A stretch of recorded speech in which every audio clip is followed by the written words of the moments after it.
नमस्कार मेरे प्यारे विद्यार्थियों, आप सभी का स्वागत है आपके अपने YouTube channel Pradeep sir education पे। लगातार मैं आपको एमपी बोर्ड की परीक्षाओं की सामग्रियां यानी कि most MP questions, objective questions या ब्लूप्रिंट हो या कोई भी इंफॉर्मेशन हो, मैं आपके लिए लगातार लेकर आता रहा हूं। आज भी क्लास 8 के लिए जो 8 के बच्चे हैं, काफी दिनों से वो बोल रहे थे कि हमें मोस्ट एमपी क्वेश्चन प्रोवाइड करवा दीजिए, तो मैं उनके लिए मैथमेटिक्स का सबसे पहले लेकर आया हूं। 50 क्वेश्चन मैं आपको दे रहा हूं। इन क्वेश्चनों को पहले आप अच्छे से तैयार कर लीजिएगा, इसके बाद मैं आपको 30 क्वेश्चन और दूंगा। कुल मिला के मैं आपको 80 क्वेश्चन देने वाला हूं। तो 50 क्वेश्चन पहले आपको ये सॉल्व कर लेना है बकायदा, बहुत अच्छे तरीके से। जितने भी क्वेश्चन मैं आपको साइड में लगा के दे दूंगा, और यदि पीडीएफ चाहिए हो तो मुझे कमेंट्स में बता दीजिए, मैं पीडीएफ भी आपको अवेलेबल करवा दूंगा, आपके नंबर पे मैं आपको भेज दूंगा।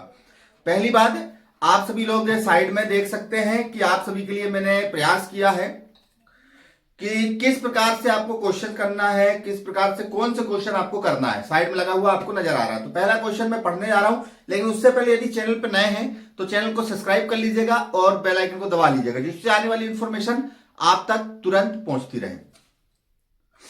पहला जो क्वेश्चन है वो देखिए, साइड में लिखा हुआ है गुण धर्म का नाम लिखिए। यानी कि 1.1 में जो गुण धर्मों के है, इसमें से क्वेश्चन बनता है कि गुण धर्म का नाम लिखना है। तो आप लोग गुण धर्म के नाम सभी समझ लीजिएगा, ठीक है। अपने टीचर से भी समझ लीजिएगा, समझ में नहीं आए तो मुझसे बताइएगा, मैं आपको अच्छे तरीके से समझा दूंगा। इन क्वेश्चनों को यदि आप लोग चाहते हैं कि मैं हल करूं तो आप लोग कमेंट्स में जरूर बोलिएगा, सर क्या हमें इसके हल करके आप बताइए।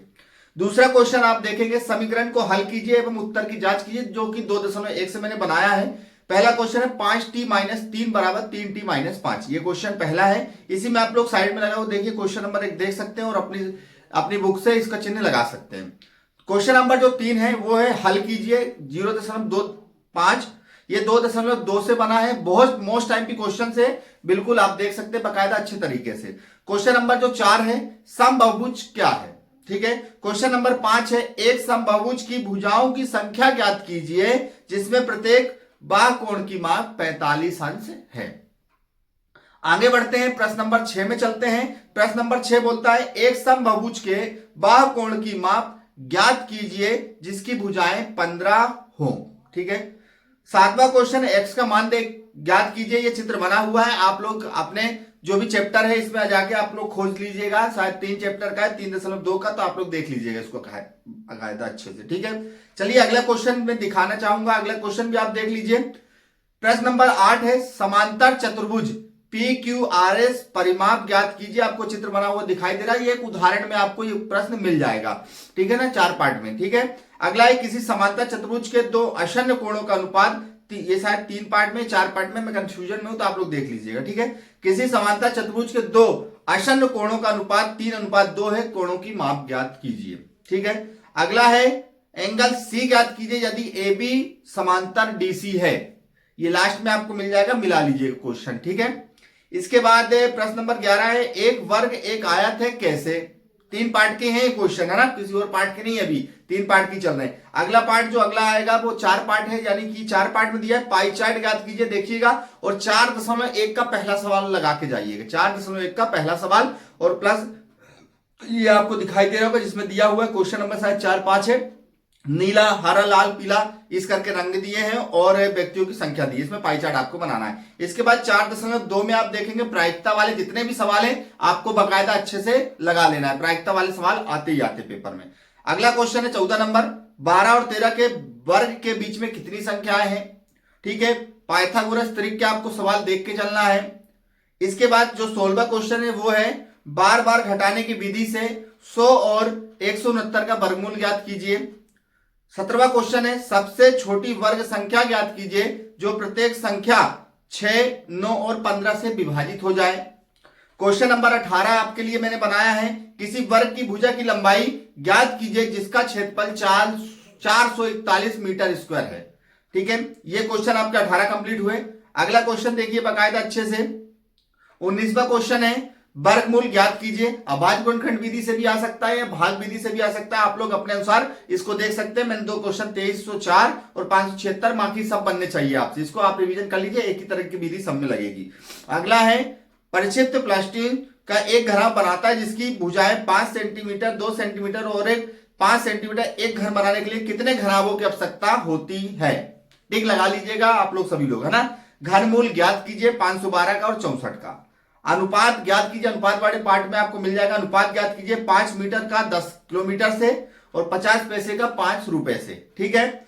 23वां क्वेश्चन है प्रतिशत में बदलें 3%, 3:4, 2:3 को। ठीक है। इसके बाद 24वां क्वेश्चन आपको दिया हुआ है 25 विद्यार्थियों में से 72% विद्यार्थी गणित में रुचि रखते हैं, कितने प्रतिशत विद्यार्थी गणित में रुचि नहीं रखते हैं। ठीक है मेरे प्यारे विद्यार्थी है। इसके बाद 25वां क्वेश्चन है कोई वस्तु 18% जीएसटी सम्मिलित करने के बाद 1239 रुपए में खरीदी गई, जीएसटी जोड़ने से पहले का उस वस्तु का मूल्य आपको ज्ञात करना है।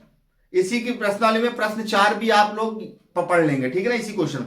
अगला क्वेश्चन जो 26वां क्वेश्चन आपके लिए मैंने बनाया है, एक स्कूटर 42,000 रुपए खरीदा गया है 8% वार्षिक दर से, इसके मूल्य का अवमूल्यन हो गया है, 1 वर्ष के बाद स्कूटर का मूल्य क्या होगा। इस एक क्वेश्चन इसको कर लीजिएगा और इसी पार्ट में उदाहरण नंबर आपको 10 देखने को मिलेगा, तो उदाहरण नंबर 10 कर लीजिएगा। ठीक है मेरे प्यारे विद्यार्थियों। और इसके बाद क्वेश्चन नंबर 27 से जाने से पहले मैं आप सभी से निवेदन करूंगा कि आप सभी लोग यदि चैनल पे नए हैं तो चैनल को सब्सक्राइब कर लीजिए और बेल आइकन को दबा लीजिएगा, जिससे आने वाली क्वेश्चन आंसर और इन्फॉर्मेशन आप तक तुरंत पहुंचे। 27वां क्वेश्चन देखिए आप सभी लोग, 12a minus 9ab plus 5b minus 3 में से 4a minus 7ab plus 3b plus 12 को घटाइए। गुणनफल ज्ञात कीजिए। 28वां क्वेश्चन है गुणनफल ज्ञात कीजिए। साइड में आपको लगा हुआ दिख रहा होगा, यदि कोई कंफ्यूजन हो तो साइड में आप देख सकते हैं। कोई अगर दिक्कत हो तो पीडीएफ मांग सकते हैं, अपना नंबर मुझे पर्सनली सेंड कर देना, मैं आपको नंबर बता दूंगा कमेंट्स में, तो आप लोग सभी लोग वहां पर कर सकते हैं ना। और नहीं है तो मैं टेलीग्राम में डाल दूंगा, टेलीग्राम की लिंक दे दूंगा, आप उसको क्लिक करके टेलीग्राम से भी डाउनलोड कर सकते हैं। गुणनफल ज्ञात कीजिए -4p 7p। ठीक है। और दूसरा है 4p का गुणा 0 से करिए। गुणनफल ज्ञात कीजिए। आप देख सकते हैं गुणनफल के लिए आपको काफी क्वेश्चन दिए मैंने। a² गुणे 2a 22, a की घात 22 है जो। ठीक है। इसी प्रकार 30वां क्वेश्चन देख सकते हैं x गुणे x² प्लस x की घात 3 गुणे x की घात 4। ऐसे क्वेश्चन आपको दिए गए, सरल कीजिए। आपको क्वेश्चन दिया गया है। 32वां क्वेश्चन में आपको बताना चाहूंगा पढ़ के, एक समचतुर्भुज का क्षेत्रफल 240 सेंटीमीटर स्क्वायर और विकर्णों में से एक की लंबाई 16 सेंटीमीटर है, दूसरा विकर्ण आपको ज्ञात करना है। ये क्वेश्चन मोस्ट टाइम पी है, बिल्कुल करके जाइएगा विकर्ण वाले। जो 33वां क्वेश्चन है, किसी चतुर्भुज के विकर्ण 7.5 सेंटीमीटर एवं 12 सेंटीमीटर है, इसका क्षेत्रफल आप लोग ज्ञात कीजिए। ठीक है। इसके बाद 34वां क्वेश्चन है, जो समलंब की समांतर भुजाओं में से एक की लंबाई 20 मीटर है, दूसरे को हमने b मान लिया है। उदाहरण में मिल जाएगा आपको ये क्वेश्चन। ऊंचाई h बराबर 15 सेंटीमीटर है, क्षेत्रफल आपको 480 मीटर दिया है और b का मान आपको ज्ञात करना है। ये क्वेश्चन आपको बकायदा अच्छे से दिया होगा। 35वां क्वेश्चन है, एक ऐसे घन की भुजा ज्ञात कीजिए जिसका पृष्ठीय क्षेत्रफल 600 सेंटीमीटर स्क्वायर है। 36वां क्वेश्चन है, एक ऐसे बेलन की ऊंचाई ज्ञात कीजिए जिसकी त्रिज्या 7 सेंटीमीटर और कुल पृष्ठीय क्षेत्रफल 968 सेंटीमीटर स्क्वायर है। कुछ उदाहरण के भी सवाल मैंने बनाए हैं, तो आप लोग ध्यान से देखिएगा।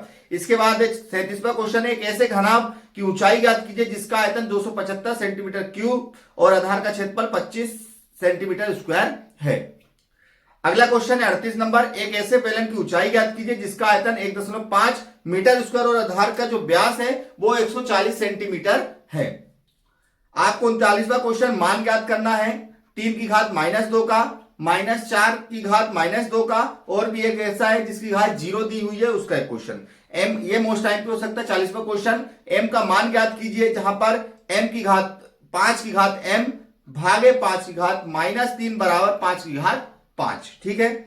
इसके बाद आपको 41वां क्वेश्चन है, मानक रूप में व्यक्त कीजिए। आप देख सकते हैं क्वेश्चन को भी 0.000035 ये आपको उदाहरण में मिल जाएंगे, है ना।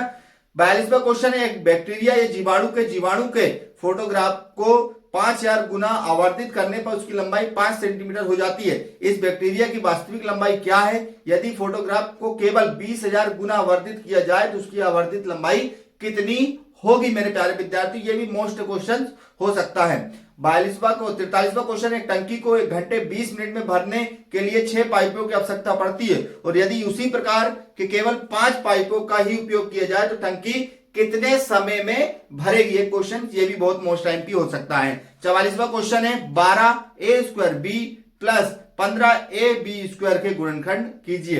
45वां क्वेश्चन आप देख सकते हैं, सदगुणनखंड वाले क्वेश्चन है, आप लोग अपने अनुसार पूरे सवालों को करके जाइएगा। 46वां क्वेश्चन आपको देखने का मिलेगा। गुणनखंड विधि के जितने भी आपको सवाल दिख रहे हैं 1 2 3 4 उनको बकायदा अच्छे से लगा लीजिए। एक क्वेश्चन है जो उदाहरण में दिया था, मोस्ट टाइम पे मुझे लगा तो मैंने आपके लिए बना दिया। 49 पी स्क्वायर माइनस 36 के गुणनखंड कीजिए। इससे रिलेटेड जो भी सवाल है आप लोग बकायदा अच्छे से कर लीजिए। इसके बाद गुणनखंड विधि के जितने सवाल हो आप लोग अच्छे से कर लीजिए। मैंने कुछ दिए हैं और भी आप अपने से लगा सकते हैं क्योंकि एक जैसे सवाल होते हैं। अगला क्वेश्चन है 49 विभाजन कीजिए। तो इसको आपको भाग करना है। भाग करना है तो 2 सवाल मैंने आपको दिए हैं, उसमें जितने सवाल आपको दिखाई दें और लगे आपको कि इनसे हमसे बन जाएगा तो उन सवालों का बकायदा अच्छे से लगा दिए। एक और है जो 50वां मोस्ट से मोस्ट टाइम पे कह सकते हैं इसको, l प्लस एम का whole square minus l minus M का होल स्क्वायर का गुणनखंड कीजिए। तो मेरे प्यारे विद्यार्थियों ये क्वेश्चन आपके लिए मैंने प्रोवाइड करवा दिए हैं, कोई टेंशन नहीं लेना है आपको। ऐसे क्वेश्चंस आपको और भी मैं प्रोवाइड कराऊंगा, 30 क्वेश्चंस और भी होंगे, लेकिन पहले आप इन क्वेश्चनों को अच्छे से कर लीजिए। यदि आपको क्वेश्चन मेरे बोलने पर समझ में नहीं आया तो साइड में आप दिख रहा होगा तो इसको बकायदा अच्छे से वीडियो को पॉज करके लिख लीजिए। और यदि आपको पीडीएफ चाहिए हो तो मैं टेलीग्राम में डाल दूंगा, तो आप लोग पीडीएफ वहां से उठा लेना। ठीक है मेरे प्यारे विद्यार्थियों, कोई दिक्कत हो तो कमेंट जरूर कर देना, सर हमें दिक्कत आ रही है, देखने में हमें सही से दिख नहीं रहा, हमें समझ में नहीं आया, तो मैं पीडीएफ अवेलेबल करवा दूंगा। बाकी कोई भी इंफॉर्मेशन आएगी मेरे प्यारे विद्यार्थियों 5वीं और 8वीं के लिए मैं तुरंत आपके लिए लगातार बना रहूंगा। पेपर तक आपकी बेहतपूर्ण तैयारी मैं करवा दूंगा। बाकी मिलेंगे अगली इंफॉर्मेशन, अगली न्यूज के साथ, कोई इंपॉर्टेंट क्वेश्चन के साथ। जय हिंद, जय भारत, जय वंदे मातरम, जय श्री राम। मिलेंगे मेरे प्यारे विद्यार्थियों।